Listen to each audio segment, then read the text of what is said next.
Well, howdy there, Internet people, it's Belle again. So today, we're going to talk about Trump versus China.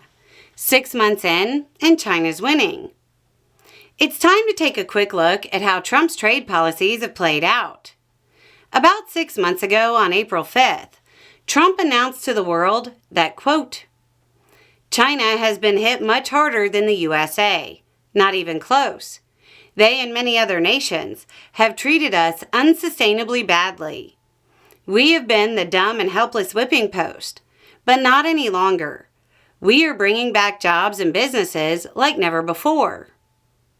These are Trump's metrics for success.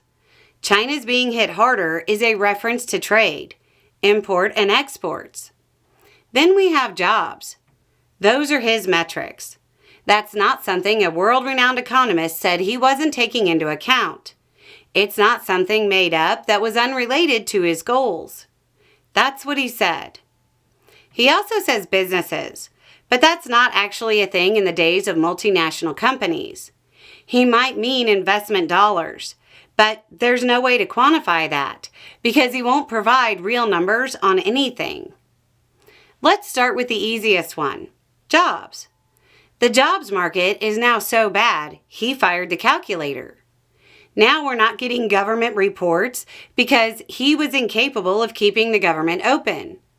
But we're getting private analysis, and we have the other BLS reports. Job growth has collapsed. But most notably, the sectors Trump promised to help, manufacturing, mining, construction, and wholesale trade, they all sure seem to show negative job growth. That means Trump lost jobs, not created them.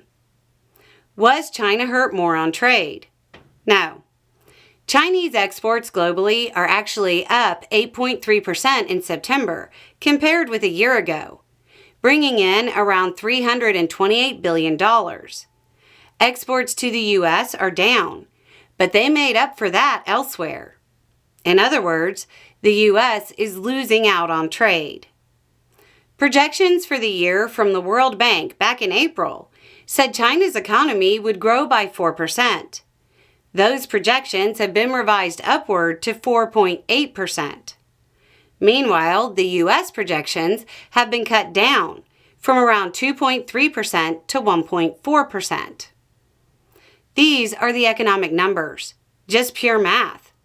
But foreign trade is inextricably tied to foreign policy. China is trading with these other economies on a deeper level. Those countries will establish closer ties with China. Their economies will become intertwined, which means their foreign policies will be intertwined. Chinese reliance on U.S. consumers is part of how the U.S. kept China in check. That check is gone now. Thanks, Obama. Of course, China started another round in the trade fight. They won the first round decisively. Not just are they coming out ahead economically, they're getting access to countries typically aligned with the U.S. and effectively eroding U.S. influence around the world. Not just is the U.S. losing the trade wars Trump started, it's slowly losing its position in the world. Anyway, it's just a thought. Y'all have a good day.